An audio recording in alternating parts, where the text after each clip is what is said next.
В День народного единства молодежь Моздокского района собралась на главной площади райцентра. Студенты, школьники, участники танцевальных коллективов, общественных организаций. Среди всех, кто пришел, заметно отличались девушки с оранжевыми галстуками. Именно их называют советниками директоров по воспитанию. Активные, заряженные идеями, а главное, полны сил и решимости их реализовывать. В Моздокском районе свое первое массовое мероприятие активисты проекта «Навигаторы детства» решили провести в этот праздничный день. Воспитанников своих образовательных учреждений они пригласили встать в хоровод дружбы. Советник директора по воспитанию – это такой навигатор в мире ребенка, который готов реализовывать и поддерживать его любую инициативу. Мы начинаем наш хоровод дружбы.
Танцевали чеченский танец, мы представляли школу номер 1.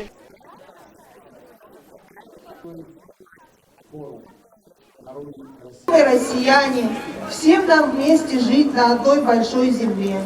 Нам нужно держаться друг за друга, ведь только вместе мы сможем создать сильную, уверенную не только республику и наш город, но и страну.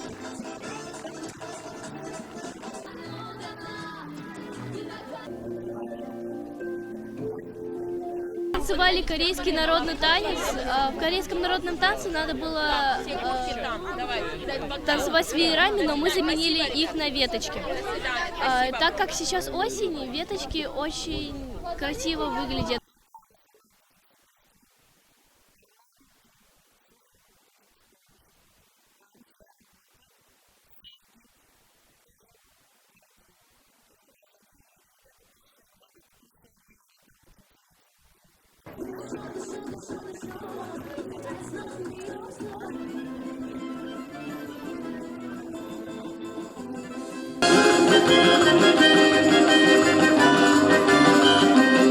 Моздок является самым многонациональным городом не только, наверное, Осетии, но и всего Северного Кавказа.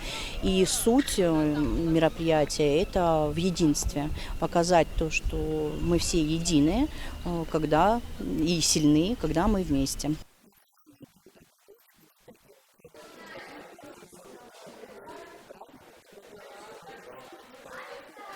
То, что сегодня наши национальные культурные общества сплотились, это действительно заслуга тех председателей, которые вели работу на протяжении ряда лет.